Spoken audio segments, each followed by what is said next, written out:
چونکہ اللہ سے بڑا کوئی نہیں، اس لیے اللہ تعالیٰ کس کی قسم کھائے گا؟ اپنی مخلوق میں سے ہی کسی چیز کی اللہ قسم کھا، بندوں کے لیے جائز نہیں ہے، بندے صرف اور صرف اللہ تعالیٰ ہی کی قسم کھا سکتے ہیں، اللہ کی قسم، اللہ کی صفات کا قسم، اس کے علاوہ بندے کسی اور چیز کی قسم نہیں کھا سکتے، چاہے وہ اس کے نزدیک کتنا ہی محترم ہو اور کتنی ہی اہمیت کی کوئی چیز ہو۔ کچھ لوگ دھندے کی قسم کھاتے ہیں، کسی قسم کھاتے ہیں؟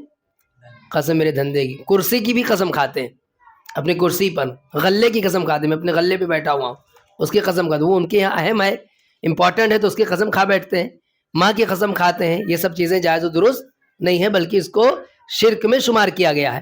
قسم جب بھی کھانی ہو کس کی قسم کھائیں گے؟ صرف اور صرف اللہ تعالیٰ کی، اللہ کی ذات کی یا اللہ کی صفات کی۔ اللہ کی صفات میں سے ہی اللہ کا کلام ہے، اللہ کی صفات میں سے کیا ہے؟ اللہ کا کلام۔ اللہ کا کلام کیا ہے؟ قرآن۔ قرآن کی قسم کھا سکتے کہ نہیں کھا سکتے؟ قرآن کی قسم کھا سکتے کہ نہیں کھا سکتے؟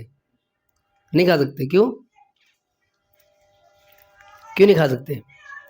ایک زمانے تک ہم لوگ ایسے ہی سمجھتے تھے کہ قرآن کی قسم نہیں، قسم جب بھی کھائیں اللہ تعالیٰ ہی کی کھائیں، لیکن اگر کبھی کسی نے کہا قرآن کی قسم تو قرآن مخلوق نہیں ہے، کہ آپ نے شرک کر لیا۔